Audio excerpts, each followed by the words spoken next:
The women's hockey team is on the road this weekend, playing a pair of games at number 6 Bemidji State.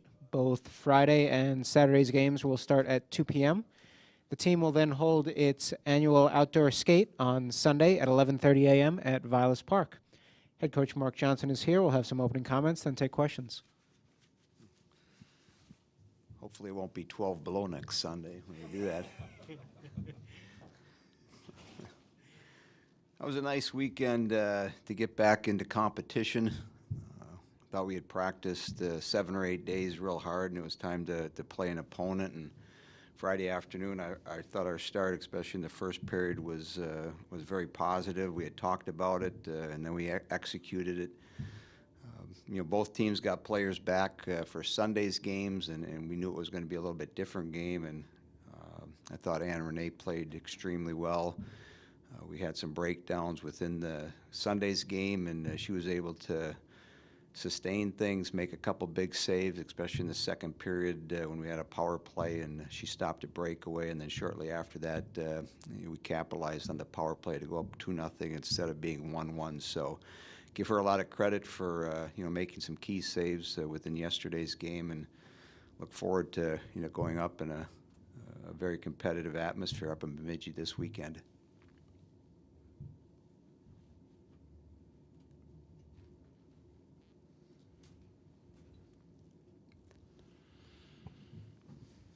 Winning 16 in a row at home, that's quite an accomplishment. What the factors, just being comfortable there, the fans, just the way you play, what do you think it is?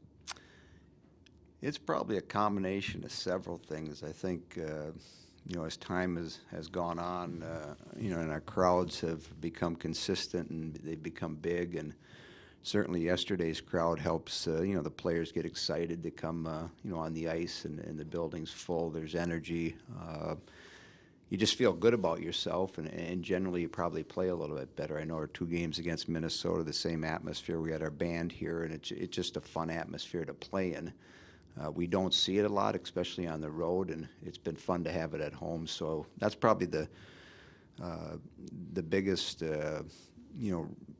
reason we've probably had success, just because of our support. Mark, you guys played really well against Bemidji State earlier this year. What can you take from those games and apply to this weekend?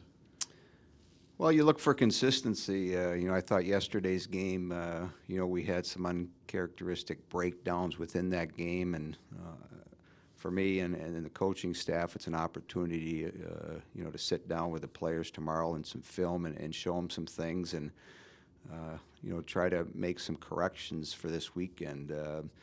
The one thing about this past 2 games, these upcoming 2 games, and then when we get North Dakota at home, all 3 teams play similar styles, especially in their defensive zone. So it's opportunities for us to learn from this past weekend, take it into Friday and Saturday afternoon games up in Bemidji.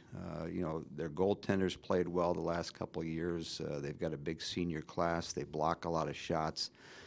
It's a challenge to get the puck not only to the goaltender, but obviously get it by the goaltender. So we'll look at some things, try to make some corrections from yesterday's game, and again, it comes down to coming out and having a strong 8 to 10 minutes Friday afternoon, and try to capitalize on some opportunities that you're going to get. Mark, due to depth issues, you had Sam Cogan play on defense in the series opener. Did you see? I'm curious what your thought process was to put a freshman in there, to use her there. Did you see enough to maybe allow her to do more there? And how did you think she played?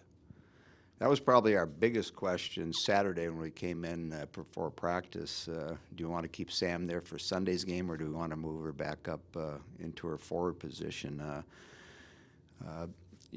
I was more comfortable with starting the first game coming out of break with 6 defensemen, and so with Melissa being gone and Maddie not being able to play still, we were trying to find who could play defense, and then you sort of go back in history and say, has anybody played defense before? And Sam obviously played defense growing up. The nice part about it was we had 5 or 6 days to practice her back there to see what she was able to do. And Dan felt comfortable, I felt comfortable, and I thought she played a very strong game Friday afternoon, you know, for the first time playing defense. And again, our biggest question that we ended up answering, moving her back up to forward, was, you know, she played so well back there, do you want to keep her back there? And then we just had to wait for Melissa to get back from Germany and see how she felt Saturday and if she was going to be able to go Sunday. And when she was able to go, we decided to make that move. But it's something you have in the back of your pocket, that as we go down the home stretch, if something were to happen, I think we'd all feel very comfortable moving her back there again. Mark, how impressed were you when they pulled their goaltender and they were facing you with a six-man front? How impressed were you going onto the offense and actually really putting them on their heels there? Well, I think anytime you know, you get an outnumbered situation, whether it's 4-on-3, 5-on-4, you know, we'll see often throughout the season, teams will pull their goaltender, we'll pull our goaltender, and it's just an extended power play. So instead of being 5-on-4, which we naturally see quite a bit, it becomes 6-on-5, and so it's like killing a penalty. The only thing you're not allowed to do, you can do it, you can ice the puck, but then the whistle's going to blow and the puck's going to come back and you're in for a face-off. And that's one of the mistakes we made yesterday when they first pulled our goalie. And one of the things you tell your players is make sure you get the red line before you shoot at the empty net, because if you miss, as Annie missed yesterday, now the puck comes back in your end, and now they have a chance to win the face-off, set up their 6-on-5, and create a scoring opportunity. So there's little things that you have to do, but your mindset is more like you're killing a penalty. How can I get the puck out of our zone? How can I get the puck to the red line? And if I'm lucky enough, how can I shoot the puck into the empty net? Everybody gets excited when there's no goaltender, but there's things that you have to do to make sure you preserve your lead. What's the biggest benefit for hosting an outdoor skate like the team's doing on Sunday? I think any time you know, our players get a chance to, you know, either skate with you know, people within our community. Tonight at 5:30, we're going to put on hockey 1-on-1. We'll have probably 100 young skaters on the ice, and our players will get a chance to go on the ice, and I'll get a chance to go on the ice and rub elbows, show different drills, put them through different exercises. We'll eat pizza, we'll sign autographs. Again, it's a building process, and we've been doing it for a number of years, and it helps with our support.